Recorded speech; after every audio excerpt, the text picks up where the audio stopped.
Good morning, everyone, and welcome to another episode of RK Leadership Podcast. My name is Rob Cameronpour, where we empower tomorrow's leaders through sharing of our experiences, knowledge, and insight. And my guest today, again, is Robert DeMarco. We spoke to Rob last time as well, but we have a lot of unfinished business. So I will let Rob again introduce himself briefly again, and we'll get right started with the podcast. So good morning, Rob, and thank you again for joining me this morning for another podcast. And we said we were going to make a series of this, and we live to that word. So welcome again, and the floor is all yours, my friend. Oh, Rob, listen, thanks for having me back. I'm happy to be here. I guess for just intro was just, you and I were good friends. We went through Ryerson together, electrical engineers. You went your way, I went my way.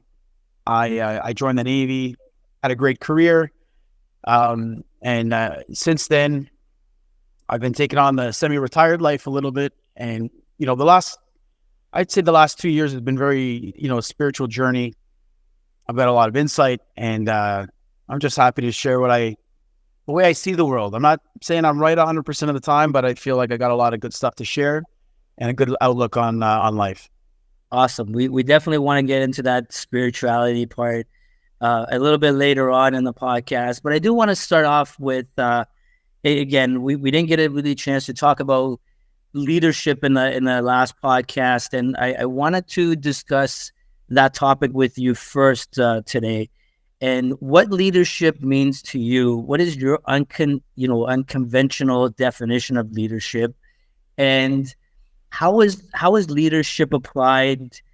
What aspects were important in the Navy versus your regular corporations, and how leadership is there? So if you can walk us through the leadership and your experience in the Army. And, I know that you've had leadership roles in the Army, Navy. So just briefly talk to us about that as well. So it's funny, when I hear leadership, the word leadership, for me, it really comes down to connection to other people. Okay. It's how well can you connect to others. And I think, some people do it better than others. Listen, I've completed an MBA, and I spent a whole course just talking about leadership, and there's a million ways you can slice it up. But at the end of the day, we're all different beings. We all have different ways of connecting with others, and you just have to find what works. And there's authentic leadership, and then there is fake ass leadership. You see a lot of people who try to emulate what someone else does, but it's not them, and it doesn't work. It comes off, it just comes off as fake, and it doesn't last. It doesn't stick, right? I think you really have to know who you are. It starts with everything. You always have to know who you are. You have to understand other people. You have to be authentic, and I think when you can connect with other people on a deeper level, people are going to follow you through the good times, and they're going to follow you through the bad times. But it starts with knowing who you are. When I was throughout my career, you always knew who the good people were. Okay. And it wasn't necessarily the people who were handing out popsicles and chocolate bars and all the good things that you want. You could feel people who were confident in themselves. So I remember for those great leaders, I would always look and say, well, what is it that makes them different? Mm-hmm. And, they were confident in who they were. They were competent. They were very smart people, right? And they were authentic. And, they were also people who genuinely wanted to serve outwards. They were looking at the organization. They were looking at their team. They were outwards focused. What they weren't, and this goes, put that in the other category. is that they weren't inward focused. They weren't these people who were out for themselves. They weren't, I'm for my career and where I need to be in 2 years. That's right. You know, and so obviously when you talk about other leaders that are not them, you know, you get this group of people that are, you know, so egotistical and so focused on me that they don't see anybody else. And unfortunately, that is the majority of people out there. So now when I say what I saw in the Navy, you know, I believe that's a pretty good reflection of what's going on in the corporate world as well, is that there's only a handful of great leaders who are looking outwards and care for their team. And unfortunately, there are just way too many people out there that are just focused on themselves. Yeah. And you can smell those people, or you see them a mile away. And of course, you don't really want to do anything. You want to have no part of those people because you know they're going to screw you over the first chance that they can. Yeah, I totally agree with that, Robin. It goes back to, you know, a lot of people are chasing money, they're chasing titles, and they get into competition with others. Like, you know, might be their friends, might be their family, or, you know, colleagues, and it becomes very unhealthy. And what ends up happening is it tends to have a negative impact on the people that they're leading. And you know, I love talking about this topic and subject because I'm very passionate about it, and I've seen a lot of shit throughout my career, and I've seen a lot of people being treated like crap. I still hear about it from a lot of people that reach out, and this is why, you know, I wanted to do this and, you know, bring people like yourself who are authentic and can talk about the truth with people and how leadership should be versus what it is. And you know, you nailed it with the authentic part. I think if you're not an authentic leader, people can smell that a mile away. And you know, there's a lot of people that will kiss your ass with the title that you have, but once you lose that title or you move away, they don't even know that you exist anymore, right? You know, it's funny because you know what I'll do is actually I'll describe a little bit of how you start off, or at least what my path was when we first started off. Yes. So we leave university and then I joined the Navy, and then my first I mean you do your basic training and then you're going to do your trade specific training, and you probably spend a good 2 to 3 years just learning your craft, learning your trade. So I'm not you know, for those first couple of years, I'm not in charge of anybody. Even if I'm wearing the rank, I'm still not in charge. But then once I start to get my basic skills and I join a ship, I'm a part of this engineering department. The engineering department's 60 people. And, you know, now I'm put in charge of 6 to 8 people. It's one section and they're all junior people, but I'm in charge of them. But it's not just me by myself. I've got, you know, someone who's got a lot of experience, and he's kind of showing me the ropes. And so very quickly, I'm starting to learn the system. I'm starting to meet these people. I'm starting to make these connections. And it starts off by saying, what's your name? Are you married? Do you have kids? Do you live close by? You're starting to understand your people. This is who I am, and that's who you are. And when you join the ship, there's a lot of stuff you don't know. And there's that part where you say, oh, I'm in charge, but I don't know everything. You know, so you ask questions to the 3 junior members, and you're like, hey, how does this work? You know, you're kind of showing a little bit of your vulnerabilities, and they're like, oh yeah, that works like this, and I'm going to show you. And then you start to build a rapport, and you build on that, and you build on that.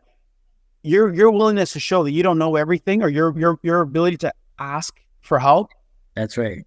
That starts to build that connection, that bond. And then people will start to look at you and say, wait a minute, that guy's not pretending to walk on water. That guy's not this arrogant person who knows everything. That's right. And then all of a sudden people start wanting to help you.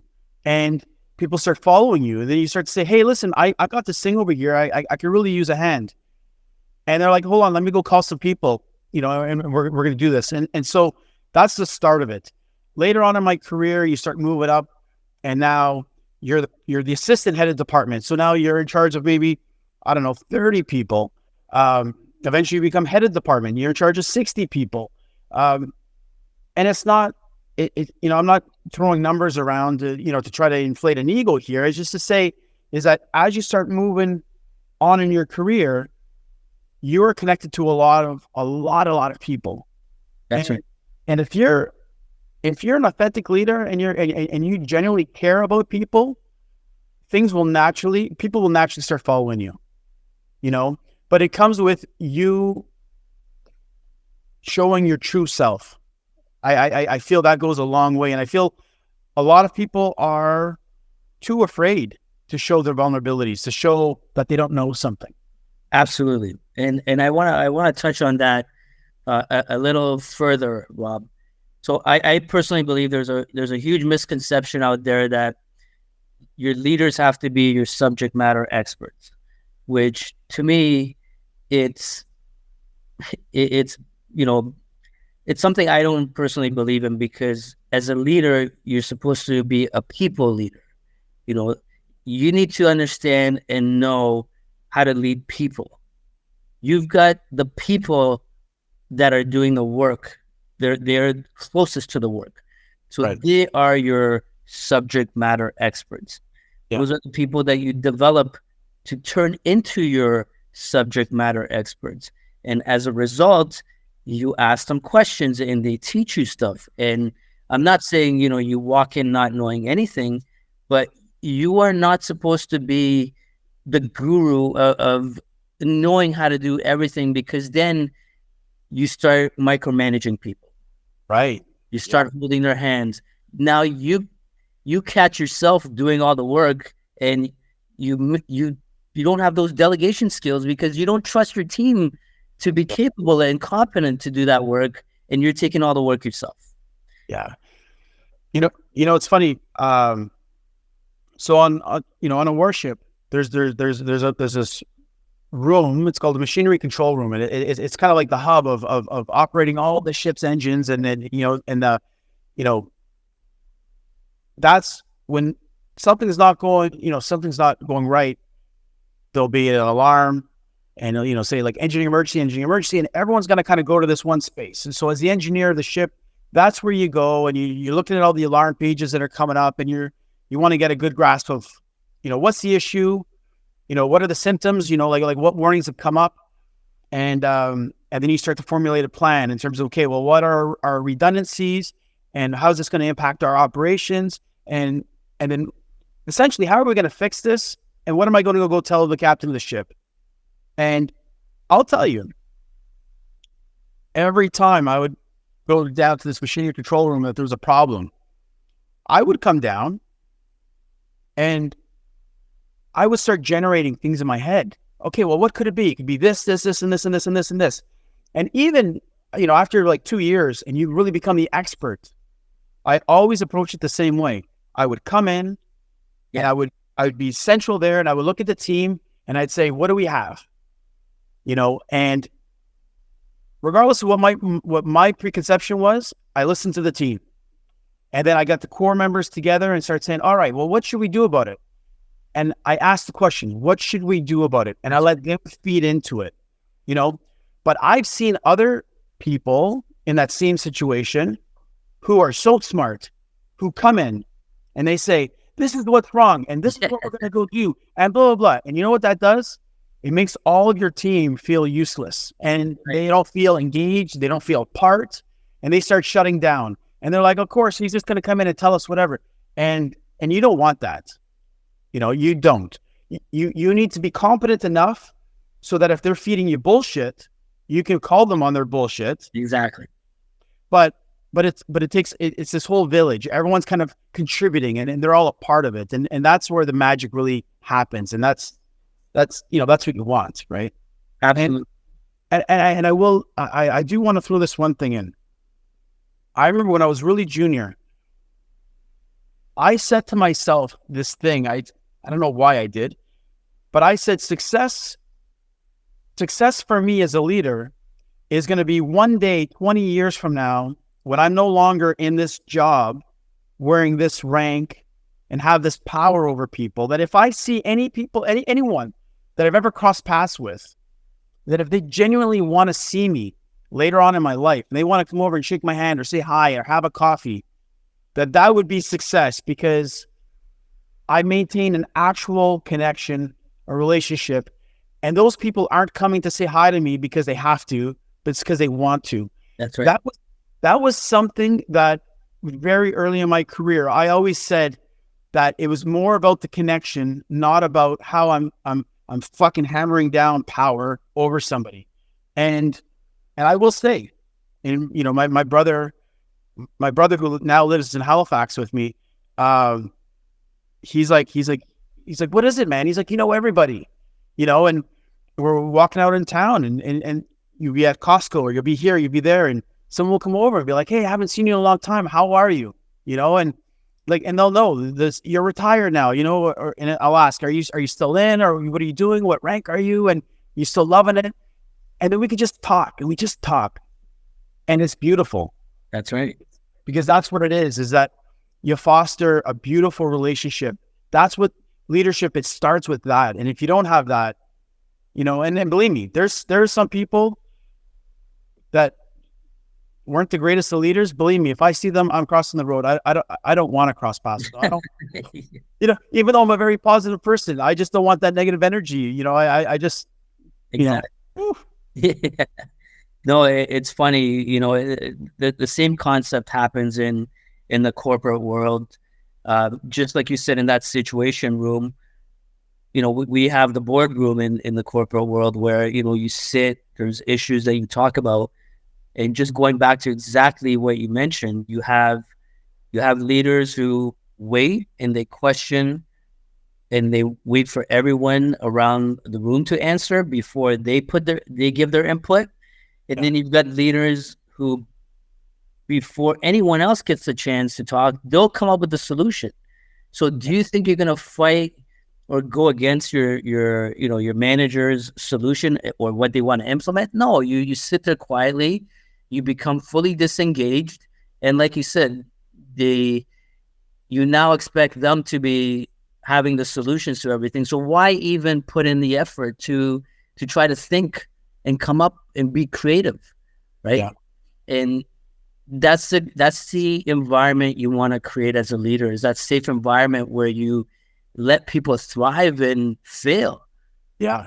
And instead of reprimanding them, you learn that lesson, move forward. But that's the environment that creates innovation, in my opinion. I've got to share this story with you. There was this one ship that I sailed on, and I was a visitor. I was only there for about maybe 2 to 3 weeks, but it was eye-opening for me. And it was something. I'm so glad that I had that experience, because it changed the way that it changed my leadership style going forward as a result of it. And so here's what happened.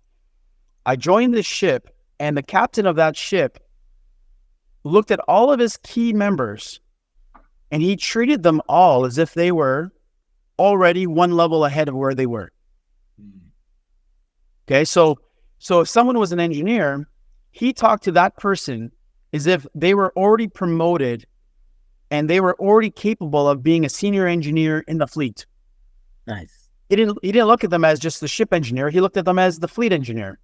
And one of my dear friends, who was a trainee at the time, and I was a trainee, when the captain looked at him, he didn't look at him as a trainee. He looked at him as the engineer of the ship.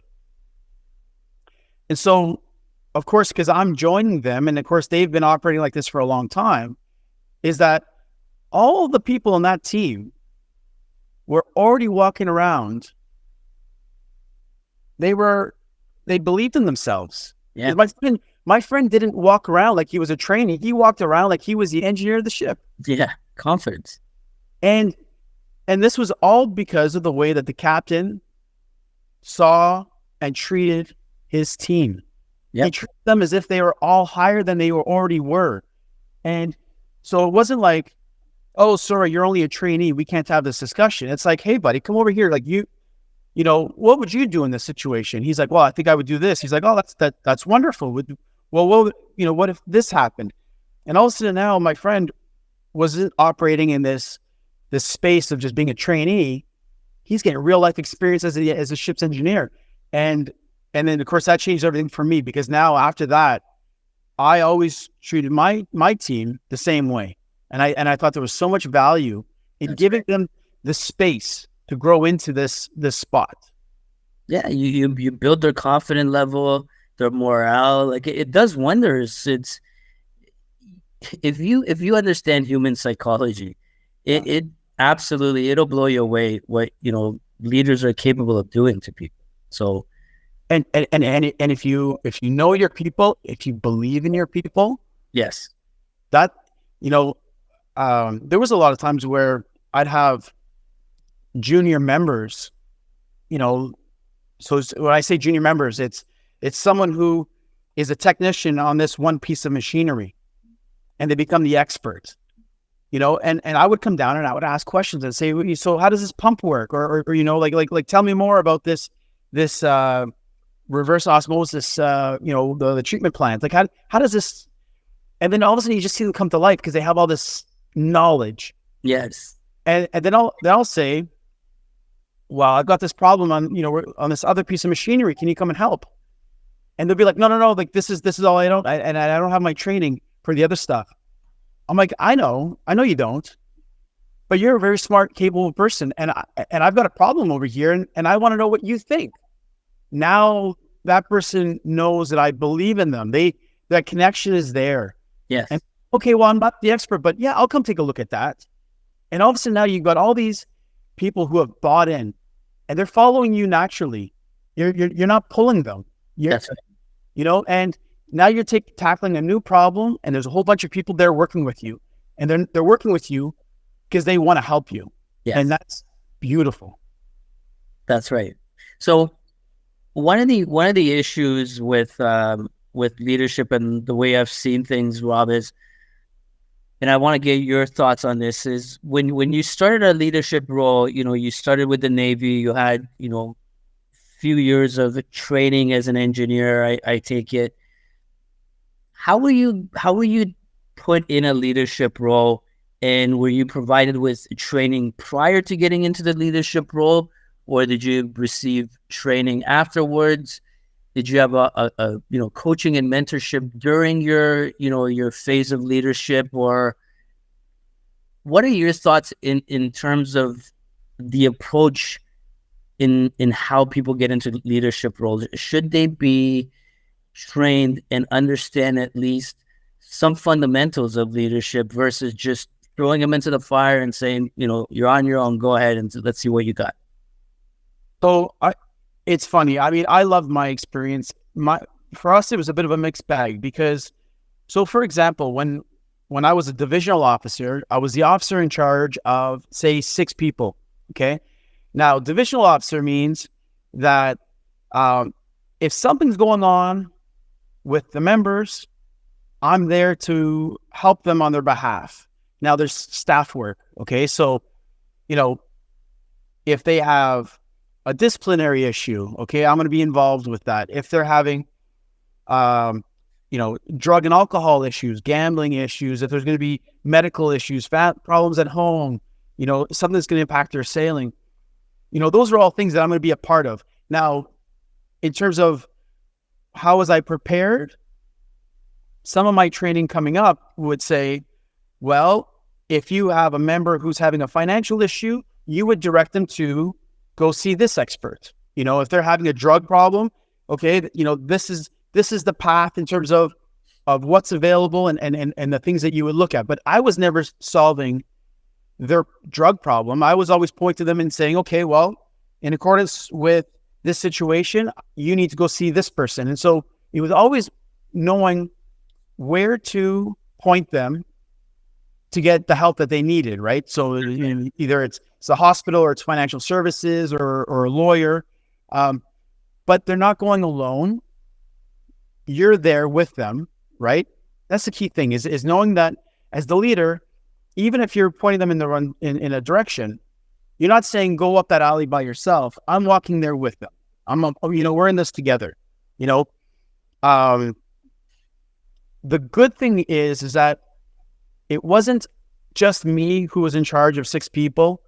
There was a divisional petty officer, and this petty officer is a guy who's got 20 some odd years of experience. And whenever I was having my meeting, that guy was in on that meeting. I might have been leading the meeting, but either during the meeting or after the meeting, I could say, how did that go? Did I miss anything? Is this member being served, taken care of? And so there was that mentorship that was kind of making me to become a fuller officer, because they were saying, oh no, I think you did a good job on that one. I think you hit the point. I think, we're doing good. And so there was a lot of learning on the job, and you get better with time, but it's also too, are you able to look at yourself and see your flaws? Are you willing to say that I need to get better? Or do you think you just show up on day one and say, well, I'm the boss here and I'm great and I don't make mistakes and I'm already perfect? Because I guarantee you those ones are the ones that have no fucking connection at all with anybody. And I've seen them, but the best ones are the ones that legitimately care about people. They care about trying to say, did I do the best job? Is there anything else I could have done? Going back and checking in with that member every week, and saying, how's it going? Is there anything that you need? How's things at home? It's that give a damn. If you give a damn, God damn it, you're going to be a wonderful person. But the thing is that a lot of people don't. That's right. And one very small one small story is, I think in the last one I told you, I burnt out and I got sick, and I had direct bosses who wrote me off for dead, did not give a shit that I was sick. But there was someone in another organization, as soon as he heard that I wasn't well, like, he was calling my ex-wife. He was calling my wife at the time weekly and saying, how's he doing? Is he okay? Does he need anything? People who weren't even my direct bosses. Yeah. Those are the leaders. Those are the ones that are, they genuinely care about you. And that it goes a long way, because later when I worked for that person, there wasn't a goddamn thing in this world. And even when that person retired, I call that person and I write that person a couple times a year, because that person was there for me when I needed them the most. That's right. And yeah. And then it's funny. Again, you can see and you can feel the difference between real leadership and the fake leaders out there. So that's an important message that you brought up. You also mentioned something about performance management. Now, this is something, I know a lot of new managers struggle with, because there is no real processes or procedures in some places. You're not given like a blueprint in terms of what you do with the bad apples in a group, or, people that act up. What was your take on performance management? How did you performance manage people that that weren't acting properly in your line of work, and how did you deal with it in terms of either building a process for yourself, or what processes did you have in place to performance manage people? So I know it's changed a little bit since I was in, but I'll talk to what was in place at the time. And the Navy had the Canadian Armed Forces had a robust system with regards to performance management. It would have the PDR process was this thing where, you start the year and you say, here's our expectations of what we hope to get out of you. And then you would you would formally meet a couple of times throughout the year. And then at the end of the year, there'd be an evaluation to say, okay, well, this is what you've shown us. And then there'd be a bottom part that would talk about potential. This is what we see that you could do, based on what we've seen. The Navy was good because they would encourage you to give that feedback quite often, and for me, I spent a lot of my time pouring a lot of effort into those reports, so specifically for the final evaluation, I was always prepared to have someone to be really happy with me or to be really pissed off with me. But the thing is that if they were really pissed off, it's because they were so disconnected that they didn't want to hear anything that I'd said to them throughout the year, because it was never you arrived at the end of the year with a big surprise. I would have been telling you all throughout the year, hey, you really got to focus on this. You're slacking over here. And it was never to kind of kick the person. It was never to say you suck. It was to say, for your rank, I expect you to be doing this. And you're not really meeting this here. And you really have to work on that. And if they had questions, you would tell them specific examples of how they're failing. But there would always be a lot of feedback, Yeah.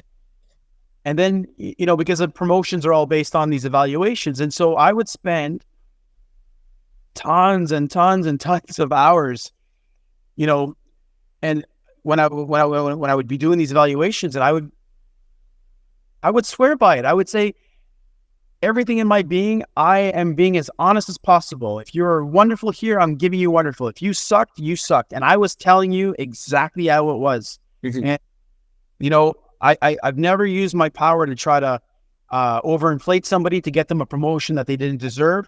And I never tried to screw anyone over to hold them back, to say, take that. But if somebody showed me great performance, God damn it, I would fight the world to make sure that their performance was known, Right. and if somebody was missing something, I never had the fear to tell them that I thought they were slacking. I was always very open to say, listen, you're in a leadership role. I expect more from you. If we're ripping apart a generator, I expect that you were going to be there. This is your space. This is your machinery. Why are you not there? Why are you not mentoring other people? That's right. It's having a clear expectation of how your people should operate and communicating it to them and continually telling them if they're either meeting or not meeting your expectation. The worst thing I could ever do is not communicate, have them arrive after a full year, and then have them be surprised. Yes. So luckily I didn't really have a lot of surprises. But I think that's the important part of the of that whole process. Yeah, and those are great points. And I want to touch base on two of them, which you mentioned. And again, it's something that a lot of new managers fail to do, and even not so new managers fail this, is set clear expectations at the beginning. Not when you're towards the end, not in the middle, at the beginning, and it should be monitored, and like the progression should be monitored throughout. And giving those feedbacks is something, again, a lot of managers don't do. And I've heard a lot of complaints from staff when I started in new roles. They would complain about their previous managers not giving that feedback or not even having any formal one-on-ones. And I think a lot of managers take that as an administrative burden. And even performance management has a lot of documentation involved in it, where people just don't want to put the effort. If you want to lead people, it comes with that. It's a part of the territory. You need to document things. When you're performance managing somebody, you got to have facts. You can't just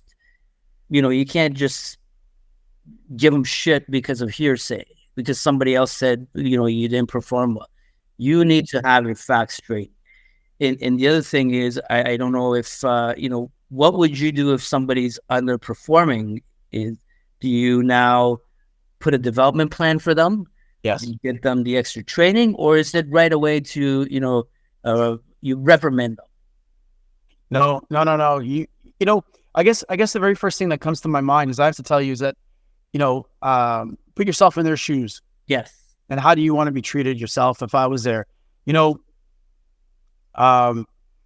We like to always think that everything is easy, but try to think of yourself doing something that isn't easy, that doesn't come naturally to you. So for you and I, math and science just comes natural to us, but it's not like that for everyone else.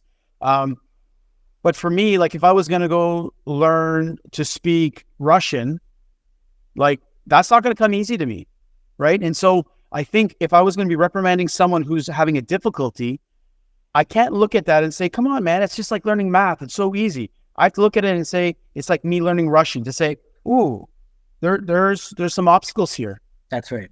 And now when I put myself in their shoes, first off, you just have to talk to them and say, what's going on here? Maybe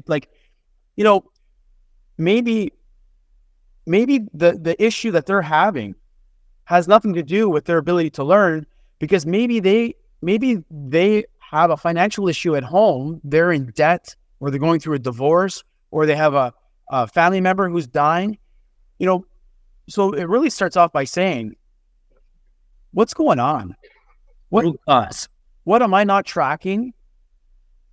And then, of course, with you having that discussion, you're strengthening your bond.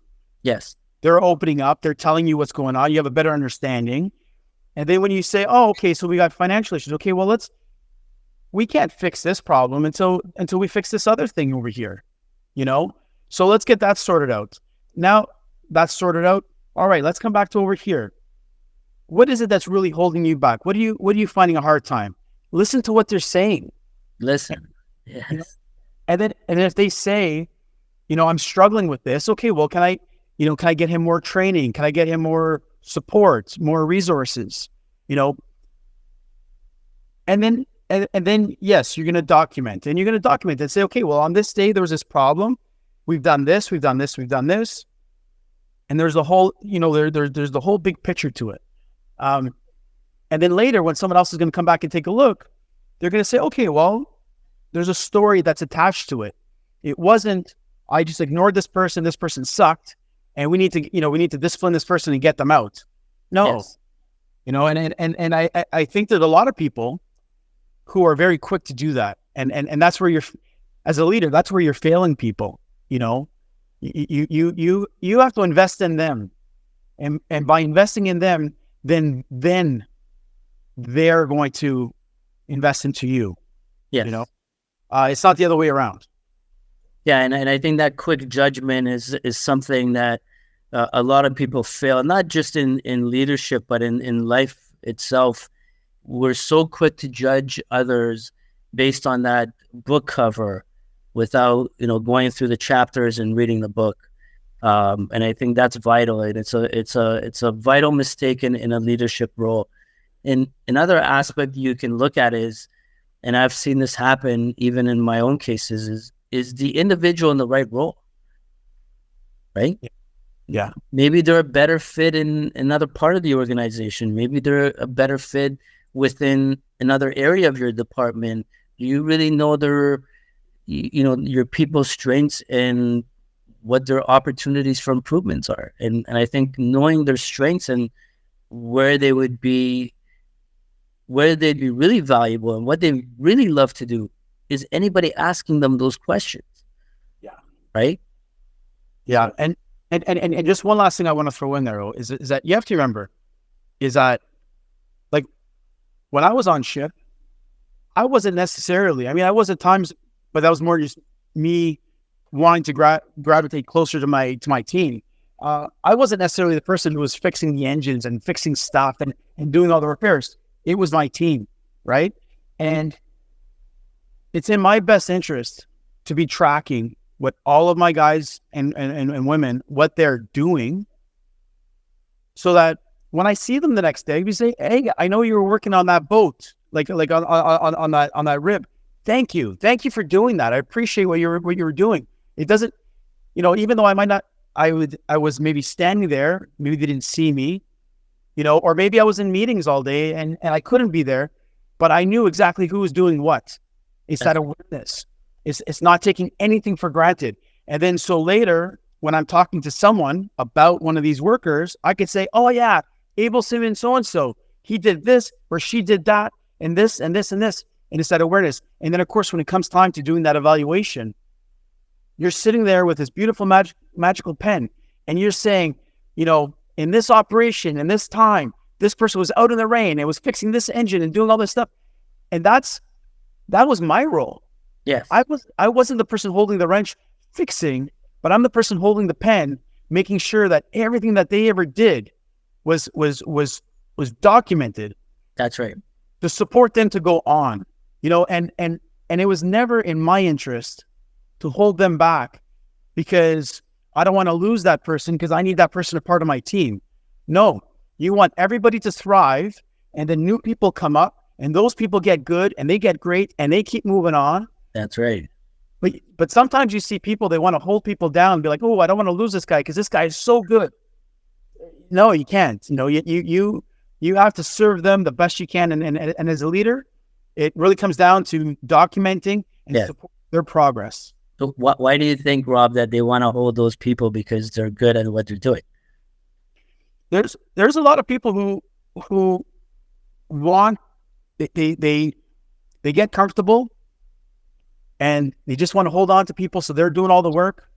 And then it's like, oh, my job's nice and easy, but it's not that. You have to let people go and start from scratch and start building new people up and let those people, and that it's an onus on you. It's an onus on your team, but the payoff for the greater organization. And of course, that thing where you're looking and saying, it's not about how good my ship is. It's these people need to go on so that the organization as a whole can flourish. And it's that bigger picture. That's right. But why else do you think that is? There's one specific thing I'm looking for. Tell me. It's because those certain people are making you look good, and you don't want to relinquish that, that power that you have now. Right. Because you don't know the new person coming in is going to make you look good. So it's that selfish reasons. Yes. And this is what the issue is. It's all because of me. Like, what's in it for me? How am I going to move up the ranks or the ladder in this corporation? How am I going to get my next title? It's, what are you going to do for me to make me look good so I can go up? Yeah. And that's not what leadership is about. So I've got this one story. I'm dying to tell it to you. Go ahead. It popped in my head. And it I'll tell you, it really, it's,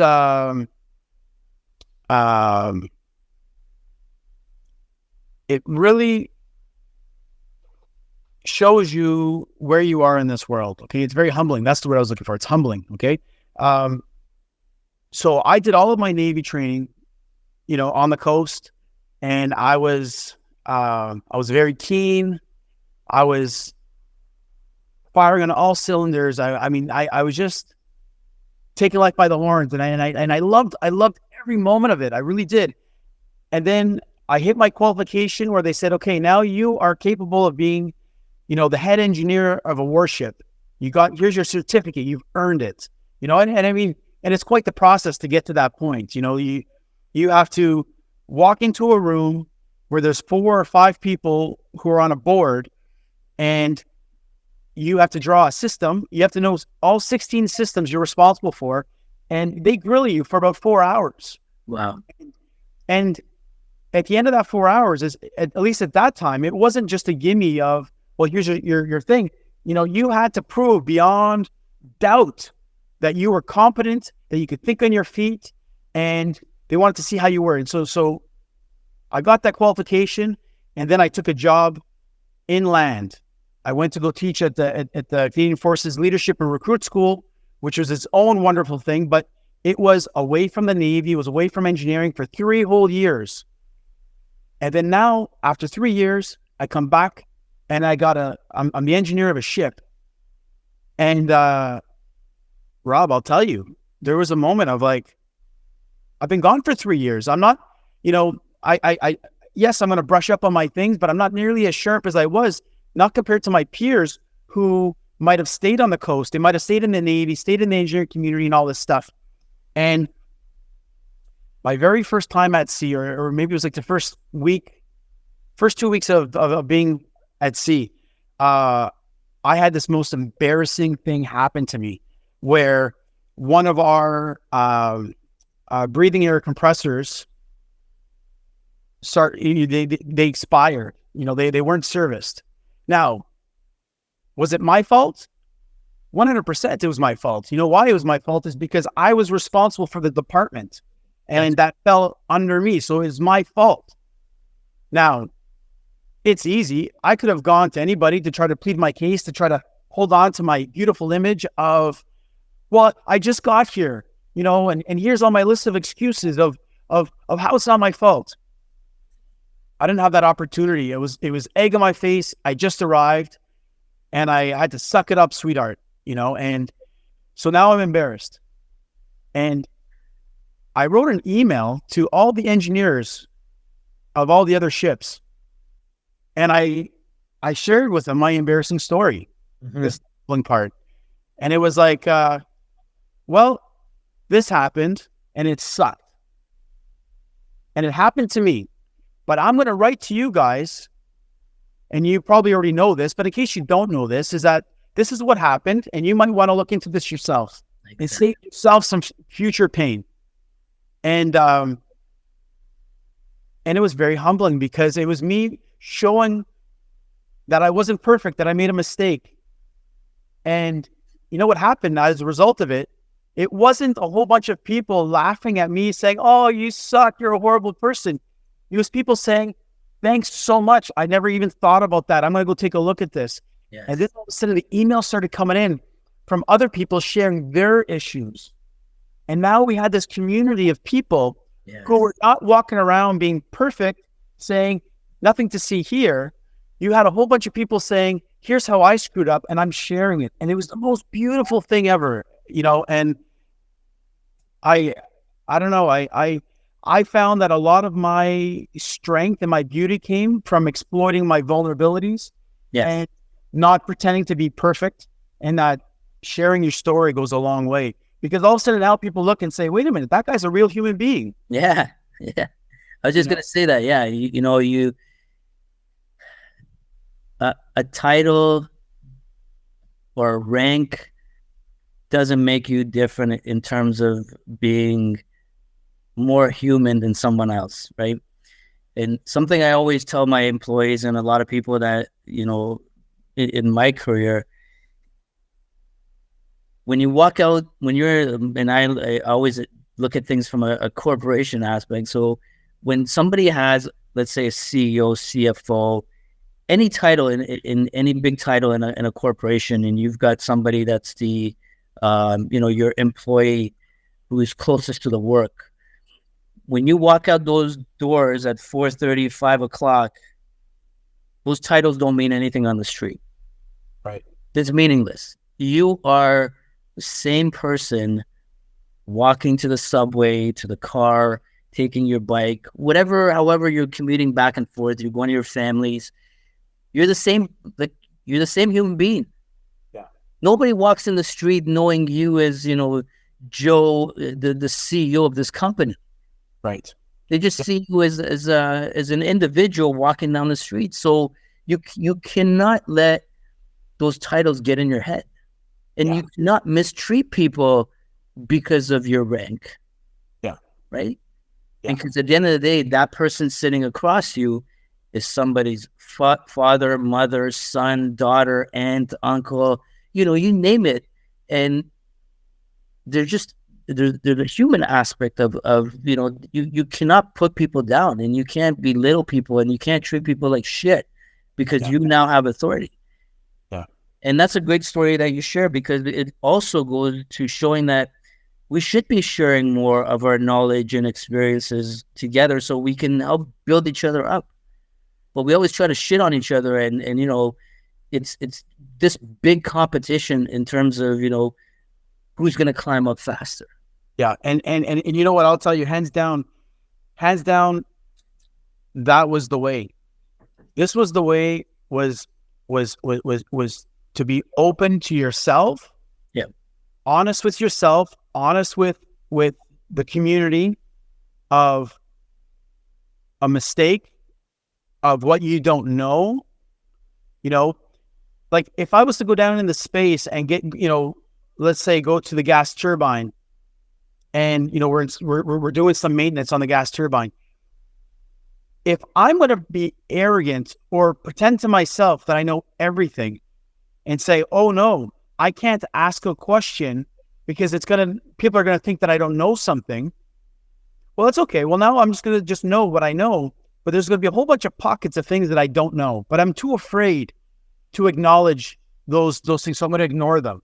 yes, Well, one day if that question comes up and someone's like, to me, because I'm the engineer of this ship, and they ask me that question and I don't have that answer, I'm a fucking fool, yes, But I never, I mean, I wasn't that guy, and maybe it's because you and we went to school to become electrical engineers. Well, my role in the Navy was a marine systems engineer. It was 80% mechanical, right? And, maybe 10% electrical and 10% other. And so because I wasn't the supreme expert of the viscosity of the oil and what's the pump rate and all these facts, I was learning that secondhand. that's right. Is that there was always something that I wasn't the expert on, but I would ask the technician to say, "Here's this thing I don't know." And it was beautiful because I remember his name was Able Seaman Beaupre, and I remember I asked him a question, and there was Able Seaman Richard Thompson, and I would ask them these questions, and they would show up to my cabin hours later with a book, and they'd be like, "I found it in the maintenance thing, and here's the picture of how it is, and this is the stuff." And they would go above and beyond, and they weren't doing it because they were trying to get brownie points. They were doing it because we had a human connection, Yes, and they legitimately wanted to answer my question.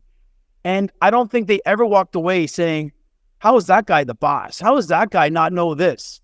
Because they knew that I was responsible for a whole whack of stuff. And I couldn't be that expert at that level, but I was asking because I wanted to be better. I wanted to know more. yeah, And it was that beautiful community that came together. And I find that more people need to let down that jaw bridge and open up that vulnerability and stop walking around like your fucking shit doesn't stink and that you're fucking perfect, because you're not perfect. And that's it's okay. It's okay not to be perfect. yeah, and I think you nailed it, and that's something a lot of people are missing to do. And as a leader, one of the things I strongly believe in, and I learned this in my MBA as well, is getting to know your team on a personal level. In terms of, there was a story about a CEO at a manufacturing plant where this individual would go down every morning or every so often and greet the people on the plant floor by their first names. Yes. So how many CEOs of modern companies do you know that do that? How many people in an office environment or the Navy or wherever do you know that do that on a regular basis? Forget every day, let's say even like a couple times a year, right? And I think that's the most, connecting on that personal level is the most important thing. And I learned this when I had a field manager role at this utility company that I was working at, and there was a lot of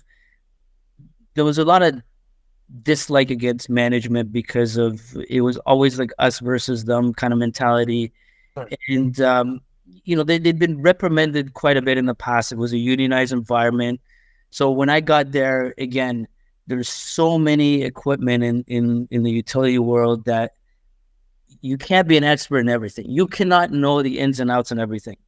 These are the folks that are working closest to that equipment. Not me. I've never turned that wrench on this equipment. So I would go out there and I would ask questions. And they looked at me thinking that this guy is just here to monitor us because he wants to reprimand us, just like the old people that were doing. So there was a lot of resistance, hesitation, and they thought I was bullshitting.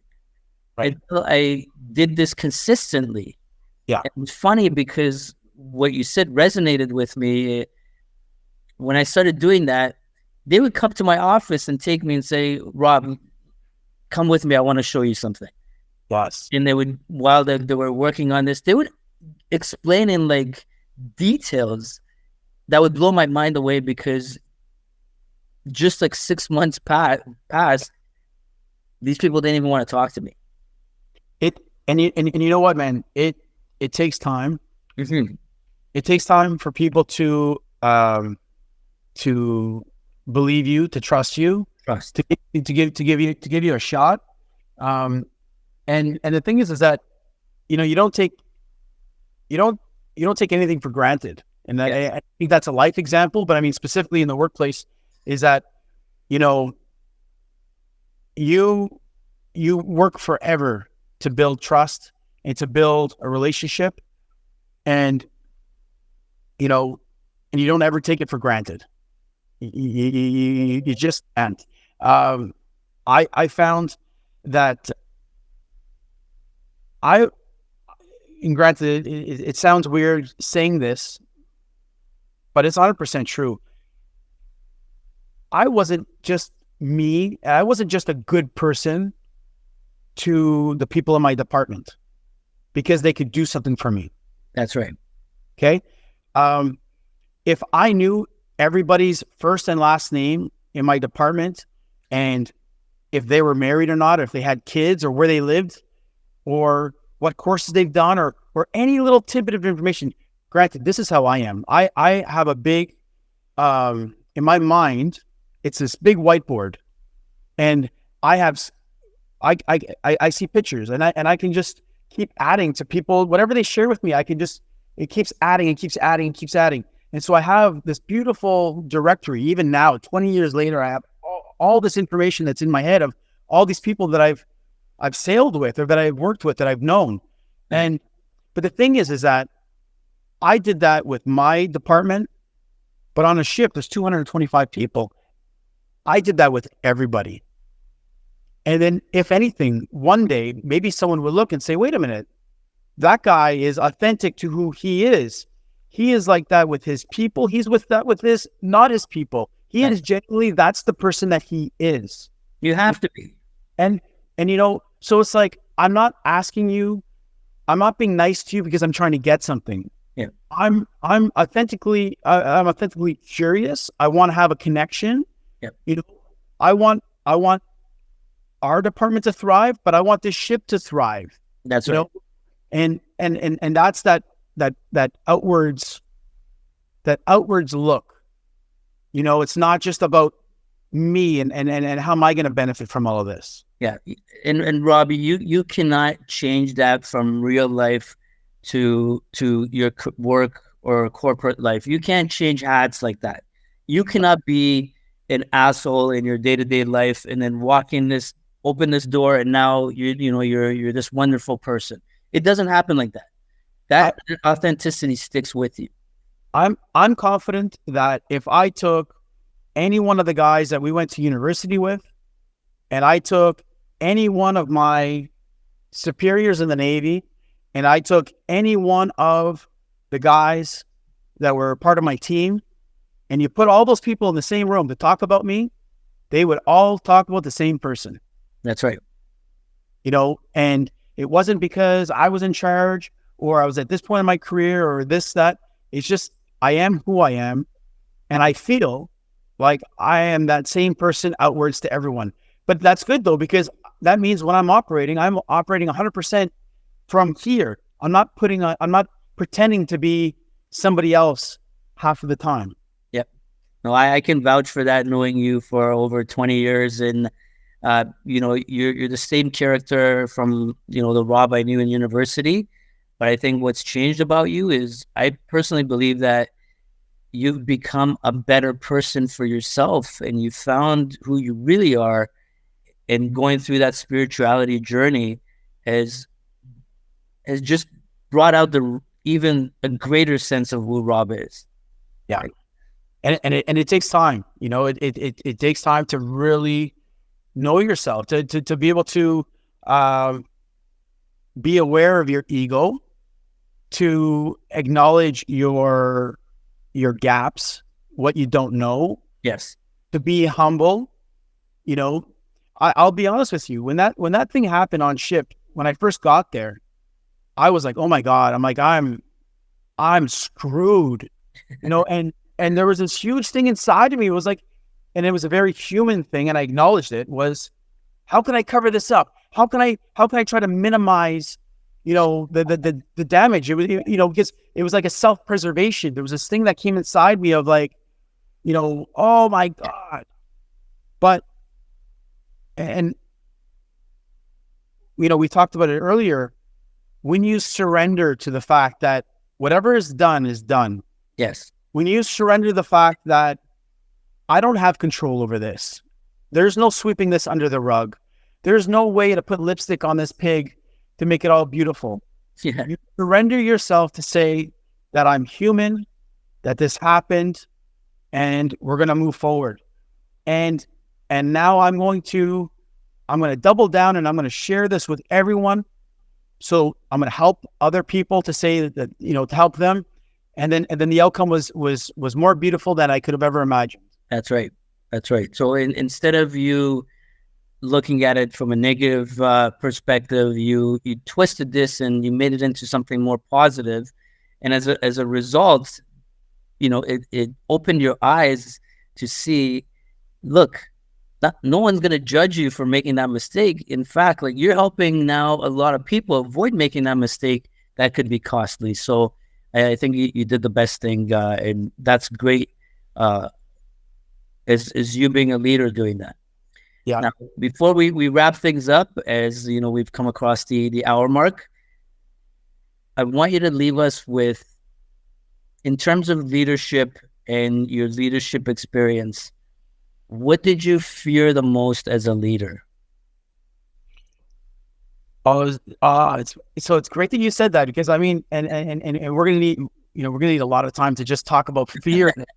Yes, because fear is and of course I told you I've been reading some of your Twitter posts, and there's so many wonderful things. There's so many great things that you're laying out there that I just want to comment on everything, but I'm going to save it for our podcast. Listen, one of the greatest fears I've ever had was public speaking. It used to just completely paralyze me. And it wasn't until I went to the leadership and recruit school for 3 years that I was put in a position where now I'm going to be teaching class in front of 60 people. And I remember, like, and the content, I knew the content like the back of my hand. There was no issue, but my hands were like trembling. and it was everything. I was like, oh my God, how am I going to do this? And then so I went up and I taught my first class, and I'm standing there, and I got through it. I did my second class, and I remember there was a moment where I just looked out. I took a deep breath, and I looked out. I said, wait a minute. These 60 people are afraid of me. I had to reframe it for myself. I'd say, I know what I'm talking about. I'm afraid of them, but they're more afraid of me. That's right. And I said, I've got to get over this. I need to figure out, what is it that's holding me back. But once I embraced the fact that I'm in front of all these people and I'm going to start teaching and I'm going to start doing my stuff, I started getting better. And the next thing you know, I started giving myself greater challenges where I would be doing maybe a class where I would have 2 platoons. So I'd have 60 people over here and 60 people over here. I eventually got to a point where, because I was learning French at the time, and I got my French to a certain level, that I gave myself the challenge that I was going to teach a class in French. Nice. In my second language. And of course I was making all sorts of mistakes, but it was just building that confidence. And, I found that the more I leaned into my fear, mm-hmm. and I embraced it and I started sculpting the inside of it out, is that I started finding that I was really good at public speaking and I really thrive at it. And then now it's one of my greatest assets, to the point that, by the time I left the school, I was a company commander, and a company commander would have 6 platoons. So I would have 360 recruits, and I'd have 60 staff. So you think about that, man, like that is a lot of people. And, we were out once and we were doing physical training, and we're out in this big football field. And imagine having, 400 plus people all around you, and everyone's down in the push-up position, and you're doing push-ups, and you get up and you're like, all right. And you give a big motivational speech. You're like, okay, now we're going to go for a run. And you're running, and you got hundreds of people that are following you. I arrived at that pinnacle, that moment. And I was like, wow, this is what I can do. That's but right. I remember the fear I had of just teaching a class of 60, and then later when I became the engineer of a ship, and I'm in I'm in a space, and I got my team of 60, and I'm standing there, and no longer was I afraid to talk, because I was just having a heart-to-heart as if I was talking to my kids, like not comparing my kids to them. It's just the comfort level of me being at home talking to my kids. It was the same thing of me being at work, talking with the whole group and saying, okay, guys, this is what's going good. This is what we need to work on. These are the things to be tracking. All of a sudden I was no longer afraid, but I had to go through that fear. And then now, hands down, it is my best quality. It is, but it was because of fear. I had to lean into it. Yeah, you have to embrace it. And we'll get that, we'll get into that deeper when we talk about, I want to talk about mindset with you. And that is a part of mindset for sure. But we'll get into that in the future podcast. Again, I want to thank you very much, Rob, for your time today and your valuable experience that you shared with us. And I think it's amazing when it's raw and when it is authentic, because that's where it resonates with people the most. So I love that, and that's what I try to thrive for. And even having guests who aren't afraid to talk about their vulnerabilities and their truths, and their just being real. And I think that's where people, again, connect with the most. So thanks for your time today. Thank you, everyone, for listening in. And if you have any comments or questions, use the link below or use the comment box below. And I'll make sure if you have a question for Rob, that it gets to him, and he'll answer your questions accordingly. And so have a great day, everyone. Take care.